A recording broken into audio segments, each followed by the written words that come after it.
अस्सलाम वालेकुम। रोज़नामा कश्मीर न्यूज़ की 31वीं सालगिरह की खसूसी तकरीब मकामी रेस्ट हाउस में हुई, जिसके मेहमान खसूसी साबिक़ वज़ीर आज़म आज़ाद कश्मीर और तहरीक इस्तेकाम पार्टी के सदर सरदार तनवीर इलियास थे। नाज़रीन, अहम खबर से आपको आगाह किया जाता है। रोज़नामा कश्मीर न्यूज़ की 31वीं सालगिरह की तकरीब मकामी रेस्ट हाउस में हुई। केक काटा गया, जिसके मेहमान खसूसी साबिक़ वज़ीर आज़म आज़ाद कश्मीर सरदार तनवीर इलियास थे।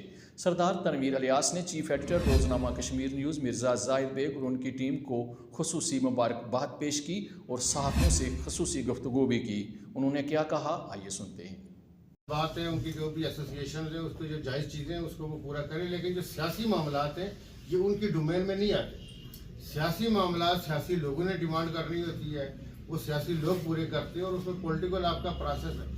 मैं ये समझता हूँ कि हम इस वक्त इस तरह जग सही का तमाशा हम मकबूजा कश्मीर को रो रहे थे। आज़ाद कश्मीर के ऐसे हालात हो गए कि आप इंडियन मीडिया उठा के देखें, हिंदुस्तान टुडे और जो वहाँ पे दूरदर्शन और जी टीवी और इन टीवी चैनल ने जो मैराथन किया आज़ाद कश्मीर के ऊपर, तो हमने आज़ाद कश्मीर को एक ड्रामा बना के मैराथन बना दिया लोगों के लिए कि जी इस तमाशे को देखो, ये प्रोग्राम दिखाओ, जबकि हम मकबूजा कश्मीर की चीज़ें दिखाते थे। तो मैं ये समझता हूँ कि ये तुम आपके फोरम से जो कोटली प्रेस क्लब, चूँकि आपका बड़ा जानदार रोल है, आपकी वसादत से मैं तमाम आज़ाद कश्मीर की जो पॉलिटिकल पार्टीज़ है, लीडरशिप है, आप मैं वैसे भी उनके साथ 1 to 1 भी बात करते रहता हूँ, तो इस फोरम की वसादत से भी मैं अपील करूँगा कि अभी भी खदारा आप लोग जो है देर ज़्यादा नहीं हुई है, अपने किबले दुरुस्त करें, हुकूमत का निज़ाम भी हम सही डायरेक्शन में रखें और जो सियासी जद्दोजहद होती है वो भी सही रखें। आपने देखा कि बल्दियती इलेक्शन में हर पार्टी के लोग जीते हैं, किसी के थोड़े जीते होंगे, किसी के ज़्यादा जीते होंगे, तो ये जमहूरियत का हौसला है, इसी से हम आगे बढ़ सकते हैं। सर, आपने जिक्र किया है कि उस पार की कश्मीरी बड़ी मुश्किलात का सामना कर रहे हैं। 3-4 रोज़ कबल एक नेशनल मीडिया के ऊपर हमारे 3 पॉलिटिकल पार्टीज़ के सदूर गए हैं और बासत खान जो एंकर है, एम्बेसडर भी रहे हैं पाकिस्तान के, वेल नाउन आदमी हैं, उन्होंने एक क्वेश्चन रेज किया है अपने प्रोग्राम में, जिसमें चोई यासीन साहब थे, शाह गुलाम कादर साहब थे और अब्दुल कयूम नियाज़ी साहब थे। उन्होंने कहा जी कि आपका जो आइन है 74 वाला, उसमें मुझे ये दिखा दें कि जो यूनाइटेड नेशन की रेजोल्यूशन हैं अगर कहीं, तो मुझे दिखा दें। तो कुछ बंदा उनका कोई जवाब नहीं दे सका है, इधर की बात उधर की बात जोड़ने की कोशिश की, लेकिन उसने कहा कि नहीं है जी, किसी बंदे को कोई पता नहीं है। हम उस कश्मीर को लेने के लिए यहाँ पर तो बात करते हैं, असेंबली के फ्लोर पर इस हवाले से कौन काम करेगा?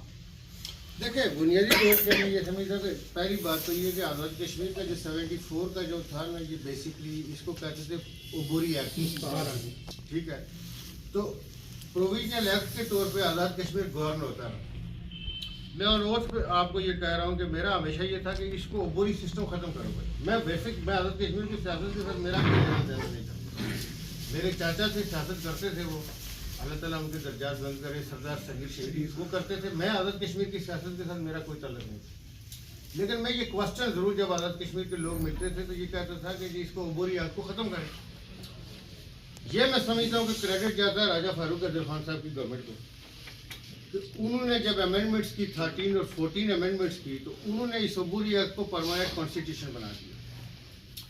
देखें, उसके अंदर ज़रूरी नहीं है कि जो आपका आइन है ना, जो वो बासित खान साहब ने, मुझे नहीं आइडिया क्योंकि मैंने प्रोग्राम नहीं देखा कि उन्होंने किस कॉन्टेक्स्ट में ये बात की कि हम अपने आइन के अंदर, आइन चूँकि आप बनाते हैं अपना निज़ाम चलाने के लिए, अपना निज़ाम हुकूमत चलाने के लिए, उसके लिए आइन बनाए जाते हैं।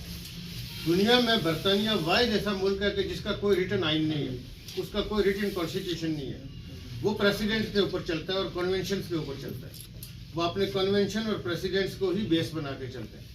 तो आज़ाद कश्मीर का जो बेसिकली जो स्ट्रक्चर क्रिएट किया गया था, जो मैं समझता हूँ कि हर कश्मीरी को, हर आज़ाद कश्मीर के रहने वाले को अपने वफा का शुक्रगुजार होना चाहिए था कि ये बेस कैंप है और ये बेस कैंप की हुकूमत है। और ये बेस कैंप चूँकि बुनियादी तौर पर यहाँ के लोगों ने जदोजहद की, उसमें कबायलियों ने तावन किया, तो लोग महाराजा से ये इलाका आज़ाद कराने में कामयाब हो गई थी।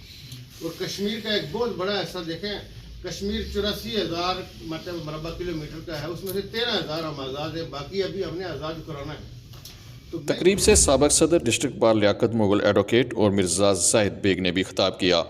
तकरीब अंजुमन ताजरान के सदर मलिक मोहम्मद याकूब, साबिक़ सदर district bar Zaheer Babar Chughtai advocate, साबिक़ कंट्रोलर तालीमी बोर्ड राजा तलत असलम, समाजी रहनुमा मुबारक अली बिस्मिल, करामत हैदरी, साबिक़ कौंसलर عنایت اللہ چغتائی، سابق صدر bar Liaqat Mughal advocate, district press club Kotli کے صدر شاہ نواز بٹ، جنرل سیکرٹری رضوان قریشی، ڈوگرا ذوالفقار مل، کاشف شبیر، ظفر قریشی، شہزاد احمد راٹھور، منظر بشیر قریشی، رزاق کیانی، مسعود راجہ، سعید بٹ، نوید چودھری، یاسر حسن اور افتخار رشید کے علاوہ بڑی تعداد میں سول سوسائٹی کے افراد شریک تھے۔ نئی پارٹی بنانے کے حوالے سے ایک سوال کے جواب میں سردار تنویر الیاس نے کہا کہ استحکام پاکستان پارٹی کو بھی دوام دیا جا سکتا ہے اور نئی جماعت بھی بن سکتی ہے۔ وقت اتنا ہی، دیکھتے رہیے اپنا چینل پہاڑی نیوز۔ اللہ حافظ۔